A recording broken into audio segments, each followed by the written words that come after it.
Hello!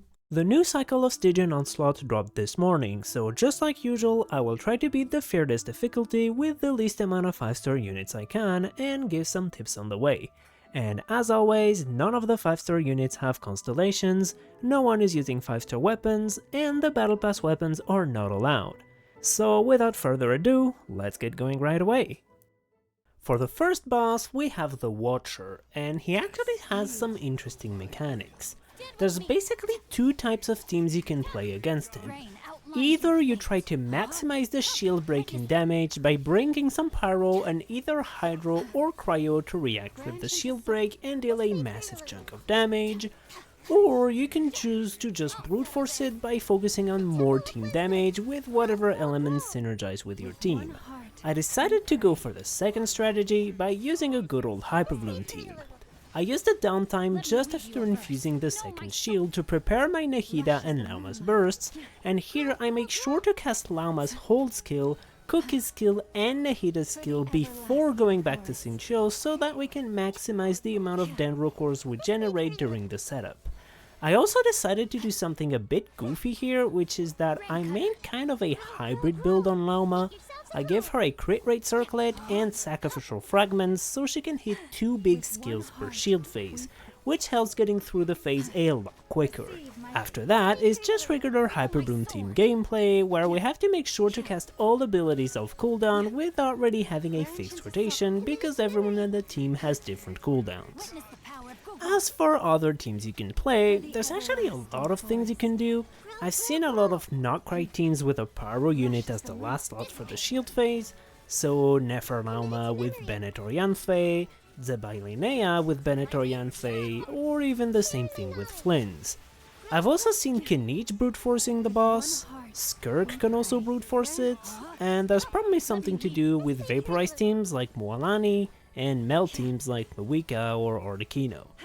I think there's gonna be a lot of options for this boss. Currently it's still day 1, so I can't think of anything else I've seen, but I feel like the community will definitely find some creative teams for this one. For the next boss we have the Wolf, and oh boy, this one is tanky. Thankfully though, it's a pyro shield boss with the only other requirement being having an Anemo unit in the team, so it's time for Mawika to shine again. I decided to take Lanyan as my Anemo unit here because her skill can quickly eat half of the cryo bar and she can hold TTDS.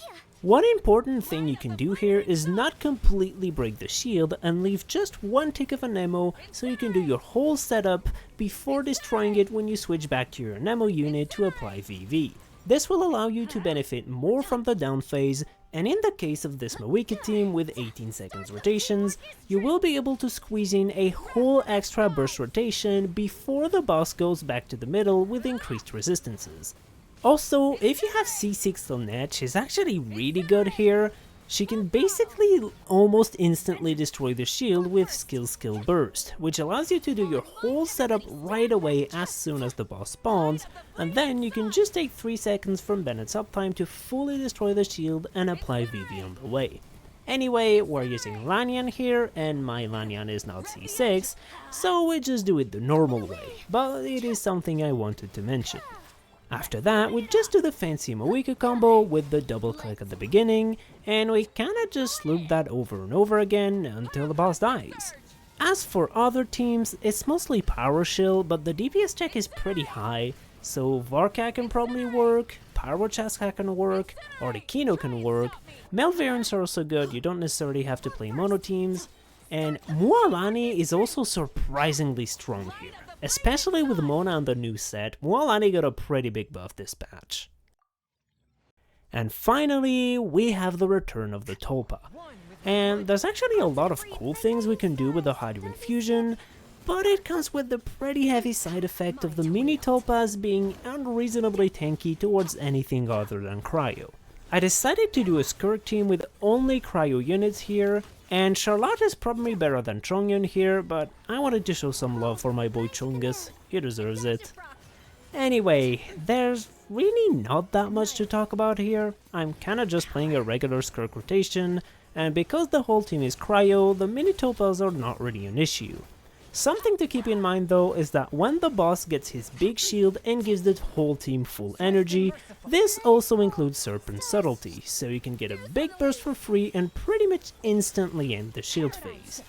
As for other teams, as I said before, the Hydra Aura allows for a lot of cool things, but the mini Topaz make most of those things a bit painful. For example, Overload teams with Traverse can be very strong. Moika Overload, Flames Overload, I've seen some crazy times with these teams, but because you have neither Nahida nor Cryo, you kinda have to reset until you get good RNG on the mini Tulpa location, and kill one of them right as the boss is starting the absorption phase. So it is possible, and when you get it, those teams can be really strong, but they're a bit painful to play. After that, you also have the Notcry teams. Nefer Lauma can be really strong here. Lauma Nahida Hyperbloom probably clears this pretty easily too, now that I think about it. And Zabai can be strong too, but you have the same issues with the mini Topaz, unless you bring a Cryo unit or Nahida. Finally, just like the last time, you can just play a good old power team with like Articuno Bennett Xiongling or Moika Bennett Yansan, and just make the last slot a Chrono unit like Charlotte. Anyway, that's it for the video. I hope you enjoyed it. I actually kinda like this Stygian cycle. The bosses have some funky mechanics that allow you to play teams you normally wouldn't play, like bringing Pyro in a Lunar team or playing Monodendro Nefer, so there's some fun to be had, even if the HP scalings can be a bit high sometimes, especially for the Wolf.